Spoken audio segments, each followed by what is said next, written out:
Hello everyone. कल आप लोगों का पेपर है हिंदी का, और उसी दृष्टिकोण से हम आप लोगों के आज लेकर आए हैं जीवन परिचय, जो कई सारे लेखक और कवियों पर आधारित होंगे, जो आपके पेपर में बार बार पूछे गए हैं। केवल उन्हीं का ही हमें पढ़ना है। तो यहाँ 4-5 लेखकों के जीवन परिचय को आज हम पढ़ने वाले हैं, जो आपके पेपर में आने वाले हैं। और ये आपके पेपर में इनमें से किसी न किसी एक का नाम तो रहेगा ही रहेगा। यदि आप इतने लोगों का पढ़ के जाते हैं तो आप बड़े आराम से प्रश्न को पूरी तरीके से 4 नंबर का अपना बना सकते हैं। 4 नंबर, 3 नंबर, मुख्यतः 3 नंबर का आएगा। लेकिन इस बार के प्रश्न पत्र में थोड़ा सा बदलाव हुआ है ऑब्जेक्टिव, और उसको दृष्टिकोण से देखा जाए तो हो सकता है 4 नंबर का भी मिल जाए। तो चलिए स्टार्ट करते हैं। ओके, तो सबसे पहले हम आप लोगों के लेके आए हैं। सबसे पहले हमारे लेखक होंगे कौन से? आचार्य रामचंद्र शुक्ल जी का। कौन है? आचार्य रामचंद्र शुक्ल। तो आचार्य रामचंद्र शुक्ल का जन्म कहाँ कब हुआ है? 1884 ईस्वी में। कब हुआ है? 1884 ईस्वी में हुआ है। कहाँ पर हुआ है? कहाँ पर? अगोना नामक ग्राम है। अगोना नामक ग्राम कहाँ पर होगा? उत्तर प्रदेश का है ये। कहाँ पर? उत्तर प्रदेश का। और कौन सा जिला होगा? जिला बस्ती। कौन सा? जिला बस्ती। आचार्य रामचंद्र शुक्ल जी का जो स्थान होगा, जन्म स्थान, अगोना नामक ग्राम, उत्तर प्रदेश, जिला बस्ती का। जिला बस्ती का यह स्थान होगा। मृत्यु इनका कब हुआ है? मृत्यु हुआ है 1941 में। कब? 1941 ईस्वी में इनकी मृत्यु हुई है। और भाषा इनकी कौन सी है? भाषा के बारे में अगर कहा जाए तो भाषा इनका क्या होगा आपका? संस्कृत मिश्रित शुद्ध भाषा होता, परिमार्जित खड़ी बोली होगी। कौन सी? खड़ी बोली होगी। और संस्कृत मिश्रित शुद्ध शब्द होंगे। ओके, शैली कैसी होगी? सामासिक शैली होती है। समास वाले शब्द जो होते हैं, यानी कि जो दो शब्दों के मेल से बने हुए शब्द होते हैं, ऐसे शब्द इनके भाषा में ज़्यादा मिलते हैं। ओके, तो नाम क्या है? रामचंद्र शुक्ल। आचार्य इनको उपाधि दी गई थी। क्या दी गई थी? ये उपाधि है। जन्म आपका 4 अक्टूबर 1884 ईस्वी। अगोना नाम, बस्ती, उत्तर प्रदेश। क्लियर। मृत्यु कब? 2 फरवरी 1941 ईस्वी में। कहाँ पर हुआ है मृत्यु? वाराणसी जिला। कहाँ पर? वाराणसी जिला। ठीक है, जिसको हम लोग बनारस बोलते हैं, उत्तर प्रदेश का है। पेशा क्या था इनका? लेखक और पत्रकार हैं। माता का नाम क्या होगा? निवासी देवी। माता का नाम निवासी देवी। और पिता कौन होंगे? चंद्रबली शुक्ल। पिता कौन? चंद्रबली शुक्ल। रचनाएं, रचनाओं में क्या क्या रहेगा आपका? चिंतामणि। कौन सा? चिंतामणि, रसमीमांसा, विचार वीथी, त्रिवेणी। ओके, तो ये इनकी प्रमुख रचनाएं हैं जो बहुत ही फेमस हुई हैं। चिंतामणि वगैरह बहुत ज़्यादा फेमस था इनका। भाषा कौन सी होगी? संस्कृत होगा, शुद्ध होगा और परिमार्जित खड़ी बोली। ये मैंने बता चुके हैं हम ऊपर। शैली कैसी होगी? वर्णनात्मक शैली होती है, यानी विशेष तरीके से वर्णन होता है, विवेचना होती है, भावात्मक भी होता है और व्याख्यात्मक शैली होती है। हास्य व्यंग प्रधान शैली भी होगा। हास्य व्यंग प्रधान शैली का प्रयोग किया है आचार्य रामचंद्र शुक्ल ने। साहित्य काल इनका कौन सा होगा? कौन से काल में ये थे? ये हमारे आधुनिक काल के लेखक हैं। ओके, विधाएं कौन कौन सी? विधाएं यानी कि किस तरीके की ये कहानियां लिखते हैं। ये जो लेख लिखते हैं उसमें आलोचना होता है। आलोचना यानी कि दूसरे की कमी वगैरह, दूसरे के बारे में जो उनकी बुराई वगैरह, कमी बेसी सब बताते हैं, ये इनकी विधा होती है। कहानी प्रसंग होगा, निबंध लेखन होता है और साहित्य ऐतिहासिक होता है। साहित्य ऐतिहासिक। ओके, साहित्य ऐतिहासिक भाषा शैली होती है इनकी। ठीक है। संपादन किस किस चीज़ का इन्होंने संपादन किया है? काशी नगरी प्रचारणी का संपादन कार्य किया है। काशी नागरी प्रचारणी का संपादन कार्य किया है। तो ये जो लिखने का तरीका है, आप जो निबंध लिखेंगे बिल्कुल इसी ऑर्डर से लिखेंगे, जिससे चेक करते समय और जानकारियों के मामले में बहुत से ज़्यादा से ज़्यादा जानकारी दे सकें आप। और जो लिखने का तरीका है बिल्कुल यही पैटर्न बताइए। नाम बताइए क्या है, उपाधि क्या है, अगर किसी कोई उपाधि मिला है तो कोई शिक्षा वगैरह उसमें लिखिए। जन्म लिखिए, स्थान, जन्म स्थान हो गया। मृत्यु स्थान, मृत्यु कब हुई है, माता पिता कौन है, गांव का नाम क्या था, कौन कौन से किताबें रचनाएं ये इन्होंने लिखे, उपन्यास कौन कौन सी है, कौन से युग के कवि हैं। ठीक है, भाषा कैसी है इनकी। तो ये सब कुछ बातें, मुख्य बातें जो होती हैं जब किसी के बारे में भी बताना है, किसी लेखक या कवि के बारे में, तो ये सब बातें हम उसमें उल्लिखित करेंगे। क्लियर।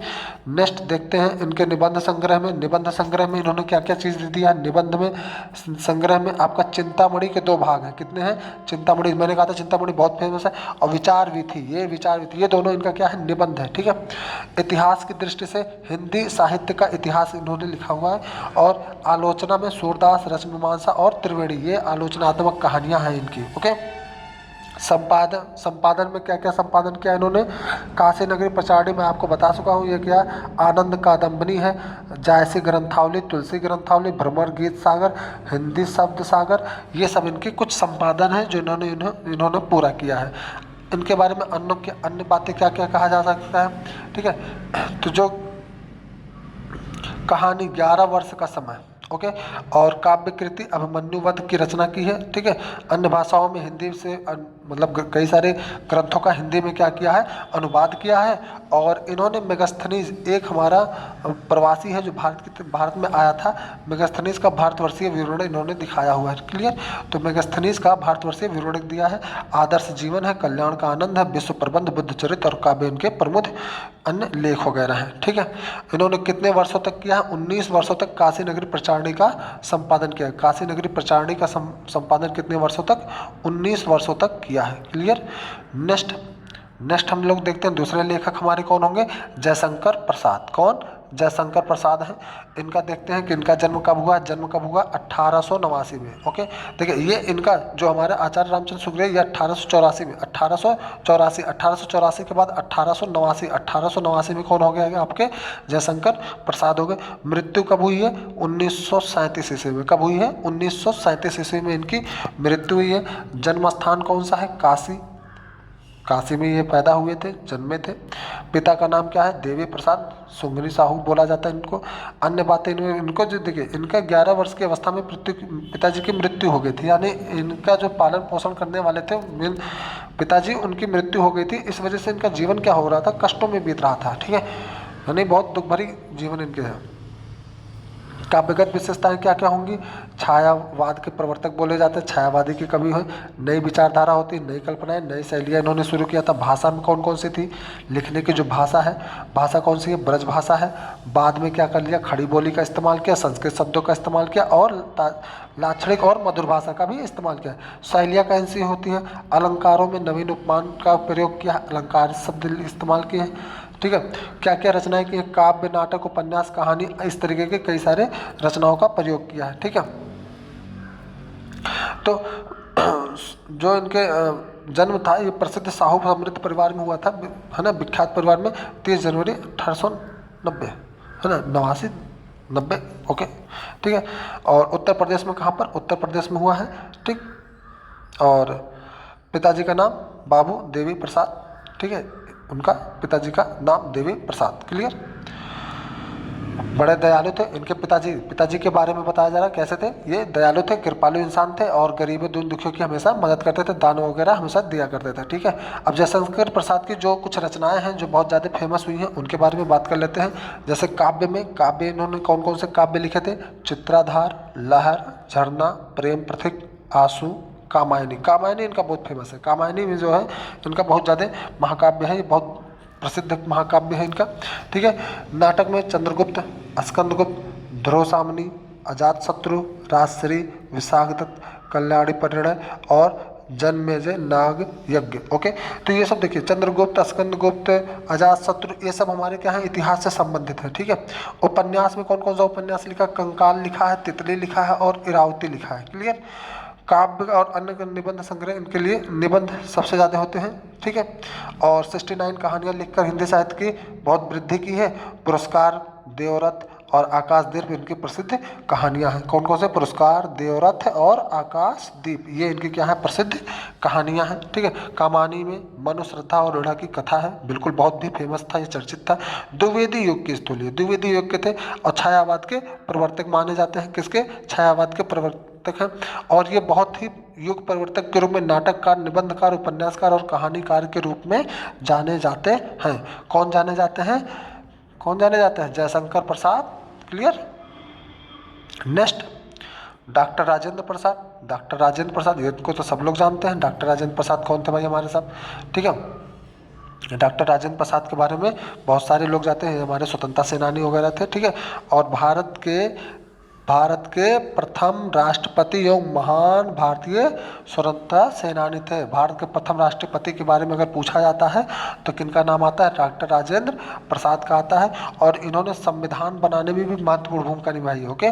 संविधान बनाने में महत्वपूर्ण योगदान दिया है, क्लियर, ओके। जन्म कब होगा? 1884 में, यानी कि कब? जब आपका उनका आचार्य रामचंद्र शुक्ल का हुआ था 1884 में, तो इन्हीं का भी जन्म वही है। मृत्यु 1963 में हुआ है। जन्म स्थान कहाँ पर? छपरा जिला। छपरा जिला कहाँ पर है? उत्तर प्रदेश। ठीक है, जीरादेई नामक ग्राम में, जीरादेई नामक ग्राम में। ओके, भाषा कौन सा होगा? भाषा विषय उनका होता है सरल और शुद्ध प्रवाहमयी होता है। और शैली कैसी होती है? वातावरण प्रकृति के अनुकूल होती है, सरल और सुबोध होते हैं। बहुत ही आसान शब्दों में इन्होंने सारे लेख लिखे हुए हैं। ठीक है, 3 दिसंबर 1884 से लेकर 28 फरवरी 1963 तक इनका पूरा जीवन काल है।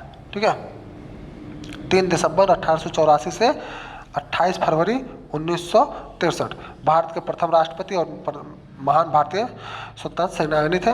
ठीक है, प्रमुख नेताओं में इनकी गिनती होती है और उन्होंने भारतीय राष्ट्रीय कांग्रेस के अध्यक्ष के रूप में प्रमुख भूमिका निभाई है। भारतीय राष्ट्रीय Congress, okay, INC, Indian national Congress के रूप में महत्वपूर्ण भूमिका निभाई है। भारतीय संविधान में महत्वपूर्ण योगदान दिया है। ठीक, नाम क्या था इनका? राजेंद्र प्रसाद। उपाधि कौन से मिली थी? डॉक्टरेट, यानी लॉ के क्षेत्र में जो डॉक्टर की डिग्री थी इनकी, वो लॉ के क्षेत्र में थी। लॉ यानी कि वकालत के ये थे। ठीक है, ये भी वकील टाइप के थे। प्रसिद्ध किस लिए थे? प्रसिद्धि किस लिए मिली थी इनको? भारत के प्रथम राष्ट्रपति बने थे। और कब से कब तक थे ये राष्ट्रपति? 26 जनवरी 1950 से 14 मई 1962, 2 बार थे ये। ठीक है, 2 बार के राष्ट्रपति थे ये। ओके, 26 जनवरी 1950 से 1962। ठीक, जन्म 1884 में, जीरादेई गांव, बिहार। ओके, छपरा बिहार। ठीक है, कहाँ पर? जन्म स्थान इनका छपरा और बिहार छपरा। ठीक है, मृत्यु कब हुई? 1963 में, 28 फरवरी 1963 में। कहाँ पे मृत्यु हुई है? बिहार के थे तो बिहार में ही मरे हैं। पटना में, कहाँ पर? पटना में इनकी मृत्यु हुई है। शिक्षा क्या था? MA, LLB, LLM, स्वर्ण पदक। देखिए, गोल्ड मेडलिस्ट थे ये, गोल्ड मेडलिस्ट थे, इनको गोल्ड मिला था। ठीक है, LLM के लिए। क्लियर? पेशा क्या था? अध्यापन कार्य, पढ़ने पढ़ाने का कार्य था, वकालत था और संपादन कार्य भी करते थे। माता कौन थी? कमलेश्वरी देवी। और पिता कौन थे? महादेव सहाय। पिता कौन? महादेव सहाय थे। पत्नी राजवंशी देवी। 1961 में इनकी मृत्यु हो गई, यानी पत्नी की मृत्यु बहुत पहले हुई थी। ठीक है, और इनकी मृत्यु बाद में हुई। ठीक, इनकी मृत्यु 1963 में हुई है और ये जो है उनकी पत्नी 1961 में मृत्यु हुई है। ठीक है, रचनाएं कौन सी? भारतीय शिक्षा, गांधी जी की देन, शिक्षा और संस्कृति, साहित्य, मेरी आत्मकथा, ये इनकी प्रमुख रचनाएं। भाषा बहुत ही सरल और सुबोध हिंदी भाषा होती थी एकदम, लेकर क्योंकि पढ़े लिखे व्यक्ति थे तो एकदम पढ़ा लिखा वाला शब्द होता था इनका, नहीं सरल और सुबोध टाइप का। शैली कैसे होता? साहित्यिक और भाषणात्मक होता है। और काल कौन सा था? आधुनिक काल के कवि थे। आधुनिक काल क्यों होंगे भाई? क्योंकि जिस समय ये पैदा हुए थे उस समय आधुनिक काल चल रहा था। ठीक है, विधाएं कौन सी थी? पत्रिका और भाषण होंगी। राजनीतिक दल भारतीय राष्ट्रीय कांग्रेस, अभी मैंने बताया INC। ठीक है, और पुरस्कार देखिए इनको भारत रत्न मिला है। ठीक है, तो ये जो भारत का सर्वोच्च सम्मान होता है, सर्वोच्च सम्मान है ये भारत के नागरिक का सर्वोच्च सम्मान होता है और ये इनको प्रदान किया गया है। ठीक है, नेक्स्ट हम लोग जो आखिर में देखते हैं ये हमारे डॉक्टर भगवत शरण उपाध्याय। कौन है? डॉक्टर भगवत शरण उपाध्याय। ठीक है, डॉक्टर भगवत शरण उपाध्याय का जन्म कब? 1910 ईस्वी में। कहाँ पर हुआ है? उजियारपुर, बलिया, उत्तर प्रदेश के। ठीक है, उजियारपुर, बलिया, उत्तर प्रदेश। ठीक, मृत्यु कब हुआ है? 1982 में। कब हुई है? 1982 में इनकी मृत्यु है। शिक्षा क्या था इनका? शिक्षा MA था, है ना? क्या था? MA, है ना? भाषा कैसी होगी? खड़ी बोली। कैसी? खड़ी बोली। और कई बार इन्होंने विदेश भ्रमण भी किया था और 100 से अधिक पुस्तकों की रचना कर डाली है। भगवत शरण उपाध्याय 1910 में इनका जन्म हुआ, उजियारपुर, बलिया, उत्तर प्रदेश में, और मृत्यु 1982 में। ठीक है, मृत्यु स्थान इनका देखो, ये विदेश भ्रमण कर रहे थे। क्या कर रहे थे? विदेश भ्रमण कर रहे थे। तो मृत्यु कहाँ हुई है? आपका मॉरिशस में, और ये विदेश है इनका। विदेश भ्रमण करते समय ये इनकी मृत्यु हो गई। ठीक है, शिक्षा क्या है? शिक्षा MA बता चुके हैं। विषय संस्कृति और इतिहास है। MA किए थे तो संस्कृत इतिहास इसी सबसे ज़्यादातर लोग MA करते हैं। ठीक है, राष्ट्रीयता भारतीय ही रहेगा, नेशनलिटी इंडियन ही होगी। ठीक है, पिता का नाम पंडित रघुनंदन उपाध्याय, माता का नाम क्या होगा? महादेवी। ठीक है, तत्सम प्रधान खड़ी बोली उर्दू, फारसी, अंग्रेजी और देसी भाषाओं का सरल व्यावहारिक भाषा और लोकोक्तियों मुहावरे का ये लोग ये अपनी भाषा में प्रयोग करते थे। शैली कहते थे विवरणात्मक, वर्णनात्मक, आलोचनात्मक, भावात्मक, अलंकृत। एक ही शैली, बहुत ही ठीक है, कॉमन था। और प्रमुख रचनाएं कौन कौन सी हैं? खून के छींटे इतिहास के पन्ने पर, कोलकाता से पीकिंग, और कुछ फीचर, कुछ एकांकी, ठीक है, साहित्य और कला, ठीक है, और इनका इतिहास साक्षी, ठीक है। तो ये इनकी प्रमुख रचनाएं थी। तो ये हमारे थे कुछ महत्वपूर्ण लेखकों के बारे में, जिनमें हमने 4 लेखक के बारे में बताया। चारों लेखक कौन कौन से थे आपके? आपका पहले हैं आचार्य रामचंद्र शुक्ल, आचार्य रामचंद्र शुक्ल, ठीक है, जयशंकर प्रसाद, जयशंकर प्रसाद, डॉक्टर राजेंद्र प्रसाद, डॉक्टर राजेंद्र प्रसाद, और भगवती शरण उपाध्याय, ठीक है। इन चारों नाम में से आपको कोई एक नाम जरूर आपको मिल जाएगा पूरे पेपर में, कोई एक नाम जरूर रहेगा जिनके बारे में लिखने के लिए आएगा। और ये कितने नंबर का आता है? 3 नंबर का। और जो लिखने की शैली होगी, आप बिल्कुल ऐसे ही कॉलम बनाते हैं, एक एक पेशा, मतलब जो जो चीज़ें आप लिखना चाहते हैं वो आप मेंशन करते हुए जाएंगे, और इसी तरीके से पूरी तरीके से उसको व्यवस्थित ढंग से लिखेंगे। ओके, वीडियो अच्छी लगी होगी तो इसको लाइक और सब्सक्राइब करिएगा। Okay, thank you, have a good luck for your board exam. Thank you.